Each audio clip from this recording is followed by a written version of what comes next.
Olá! Muita gente que está sofrendo em um relacionamento procura terapia de casal para tentar melhorar a sua situação. Mas terapia de casal é indicada para tratar de abuso narcisista? Esse é o tema do vídeo de hoje. Existem muito poucos estudos científicos sobre violência em casal e sobre abuso narcisista. E a maior parte dos estudos que existem, eles são focados na pessoa abusiva ou no narcisista. Muito pouco se escreve e se pesquisa sobre o que acontece com as vítimas de abuso e quais seriam as melhores formas de tratamento para quem vive esse tipo de situação. Quando as pessoas se sentem muito desamparadas e desesperadas, elas procuram ajuda e elas podem procurar terapia de casal. Para a gente ter uma ideia do tamanho do problema que é a violência em casal, estudos da ONU mostram que 27% das mulheres do mundo entre 15 e 49 anos que já foram casadas ou que tiveram um relacionamento íntimo sofreram violência física ou sexual de ao menos um parceiro na vida. Uma em cada 4 mulheres do mundo sofreu violência física ou sexual do seu parceiro. E isso não inclui violência psicológica, porque ainda é muito difícil conseguir avaliar esse tipo de violência. Ainda que a violência dos homens contra as mulheres seja a mais generalizada, os homens também podem ser vítimas de violência de sua parceira ou de seu parceiro íntimo. Os dados dos homens são muito subestimados, porque a maioria tem muita vergonha de expor a situação. Uma situação de violência em casal sempre é ruim. Alguns casais procuram terapia para tentar encontrar uma saída, mas se um deles é narcisista, a terapia em casal pode ajudar? Nesse vídeo eu vou falar das diferentes formas de violência que podem existir em um casal, vou falar de um tipo de terapia de casal, como ela funciona e se esse modelo de terapia poderia ou não ajudar a um casal que está vivendo uma situação de conflito ou de violência. Se você gostar desse vídeo, deixe o seu like. Isso ajuda que o YouTube distribua para mais pessoas. Aproveite e também se inscreva no canal e ative o sininho. Regularmente eu trago novos vídeos sobre narcisismo, abuso narcisista e como é que você pode se recuperar depois de ter vivido ou de estar vivendo uma relação abusiva. Para quem não me conhece, meu nome é Valentina Devipudi, eu sou psicóloga clínica especializada em narcisismo e fundadora do canal Intimidade Sublime. Para poder falar se terapia de casal é ou não efetiva, primeiro é preciso entender que as situações de conflito e violência, elas não são sempre iguais. Então, quais são as formas diferentes de violência que podem existir em um casal?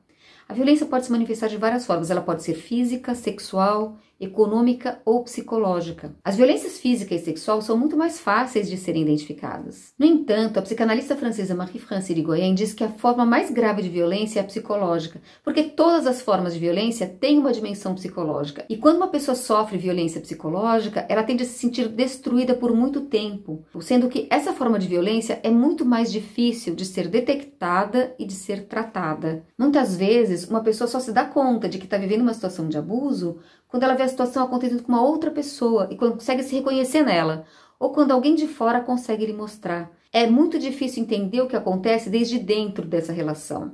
Leonore Walker, uma das primeiras pesquisadoras sobre violência de gênero, ela diferencia 2 tipos de agressão em um casal: a violência e o conflito.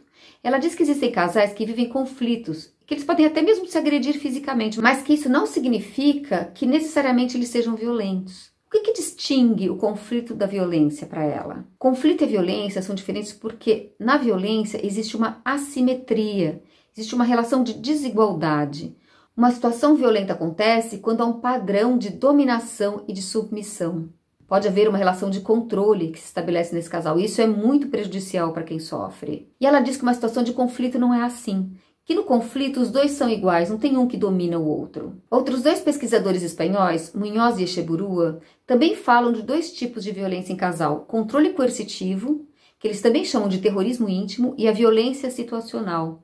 A violência situacional se parece com o que Leonore chamou de conflito. É um comportamento que acontece quando o casal vive uma situação crítica, mas não é um padrão da relação. No caso do controle coercitivo, onde existe uma relação de poder e controle, ele é um padrão da relação. E eles identificaram que esse padrão é exercido principalmente por homens sobre mulheres. Eles viram nos seus estudos de cada 100 casos de violência em casal, 11 eram de violência coercitiva e 89 de violência situacional ou de conflito. A grande maioria dos casos era ocasional. Só que quando eles olharam para os casos de violência que chegaram até o judiciário, eles viram que de cada 100 casos investigados, cerca de 70 eram denúncias de violência coercitiva e 30 de violência situacional. Então, o que era responsável por 11% dos casos se tornaram 70% quando foi para o judiciário. Isso mostra que a violência coercitiva ela é muito mais complicada e que muitas vezes ela precisa de intervenção externa para ser interrompida. E quando eles foram olhar os dados de mulheres que estavam em abrigos, que são casos ainda mais extremos, Eles viram que 80% dos casos eram de violência coercitiva e 20% dos casos situacional. O que esses estudos mostram é que nem toda forma de agressão é igual. A violência coercitiva ela é mais grave e mais perigosa, e ela não precisa ser física para prejudicar profundamente as suas vítimas. Nesses casos, um dos parceiros é o autor e o outro a vítima. A pessoa agressiva ela não assume a responsabilidade pelo que ela faz. Em lugar disso, ela culpa a vítima por tudo o que aconteceu, como se ela tivesse sido responsável pela situação. Uma frase que é comum se escutar nesses casos é: olha o que você me fez fazer. Então, essa pessoa ela não se responsabiliza pelo que ela fez, ela culpa a vítima pela violência. Numa situação de abuso narcisista, o narcisista não se responsabiliza pelos seus atos e não há nada que a vítima possa fazer para tentar mudar essa situação. Por isso, é importante conseguir identificar qual é o tipo de agressão. E sobre a terapia de casal, pode ajudar nesses casos? Existem muitos tipos de terapia de casal. Eu não vou entrar em detalhes sobre como funciona cada uma delas, mas eu vou usar como exemplo um dos modelos mais reconhecidos atualmente, que foi desenvolvido por um psicólogo estadunidense chamado John Gottman. Gottman estudou o comportamento de casais por mais de 40 anos. Ele desenvolveu um método baseado na observação que consegue prever com cerca de 90% de acerto se um casal vai se divorciar nos próximos 5 anos. Isso é impressionante. Em suas análises, ele viu que a principal característica dos casais que têm um bom relacionamento é a forma como eles lidam com os conflitos. Casais saudáveis lidam com os conflitos de uma forma gentil e positiva e apoiam um ao outro. E ele identificou 4 comportamentos negativos que são capazes de predizer o divórcio de um casal. Ele chamou esses 4 comportamentos de os 4 cavaleiros do Apocalipse. E quais são eles? O primeiro é a crítica. O que ele chama de crítica é quando uma pessoa julga ou fala mal do parceiro de uma forma extrema ou absoluta. Por exemplo, quando uma pessoa diz para outra: ah, você sempre faz isso, ou por que você tem sempre que ser assim, ou por que você nunca quer o que eu quero? Com o tempo, esse tipo de crítica tende a se tornar cada vez mais destrutiva. Esse é um mau indicador de como vai essa relação. O segundo cavaleiro é a defensividade. O que ele chama de defensividade é a forma como um dos parceiros reage quando recebe uma crítica e sente aquilo como um ataque. Quando uma pessoa, em lugar de assumir a responsabilidade pelo que ela fez, ela começa a dar desculpas, culpando o parceiro por outras coisas. O problema da atitude defensiva é que quando a pessoa está sendo defensiva, ela não está verdadeiramente escutando a outra, e isso pode agravar o conflito. O terceiro cavaleiro do Apocalipse é o que ele chama de stonewalling, que pode ser traduzido como afastamento de interação, ou mais normalmente a gente fala de dar um gelo, né? Quando alguém dá um gelo em outra pessoa, ela levanta uma parede para a comunicação. Então, ela se desliga física e emocionalmente. Isso pode aparecer como um tratamento de silêncio. Quando o outro faz alguma coisa que você não gosta, você para de falar com ele. Ou então você sai do lugar de uma maneira sem falar nada, não diz para onde você vai, não diz quando volta, passa dias fora de casa.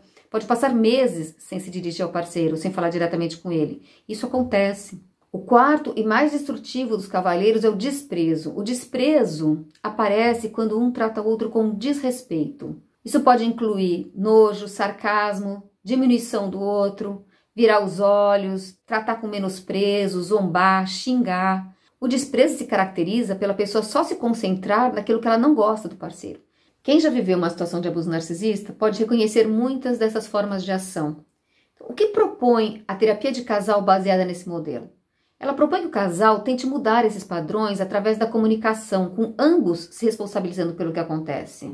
Na situação de crítica, deixar de falar do outro e se concentrar mais nos seus próprios sentimentos e pensamentos. Para a defensividade, a saída seria cada um assumir a responsabilidade pelo que fez, pedindo desculpas para o outro de uma forma sincera. Para o tratamento de gelo, ao invés de você ficar em silêncio, é você respirar fundo e tentar se comunicar em um outro momento quando você estiver um pouco mais calmo com o seu parceiro. E por fim, para o desprezo, em lugar de você ficar focando só nas falhas do seu parceiro, também olhar para as suas partes positivas. Qual que é o problema? O problema é que essas soluções podem funcionar bem para um casal que esteja vivendo uma situação de conflito. Mas, se for uma situação de violência, se um deles tiver um perfil de personalidade narcisista, todas as soluções propostas são totalmente inadequadas. Na verdade, elas pioram a situação da vítima de abuso, porque ela fica cada vez mais prisioneira dessa relação abusiva. Para uma pessoa que está sofrendo abuso ter chegado a uma terapia de casal, com certeza ela já tentou escutar mais, ela já tentou se responsabilizar mais, desculpar o parceiro ou a parceira e se comunicar de uma outra forma, mas não importa o que ela faça, uma pessoa com perfil de personalidade narcisista não muda. Infelizmente, a maior parte dos profissionais de psicologia e dos terapeutas de casal ainda não sabe diferenciar conflito de abuso. O conflito tem solução, mas uma relação abusiva não depende da vontade ou da ação da vítima. E nesses casos, a terapia pode ainda piorar a situação, porque a pessoa vai expor ainda mais as suas vulnerabilidades para o terapeuta na frente do parceiro. Dessa forma, ela acaba oferecendo mais armas com as quais ser manipulada.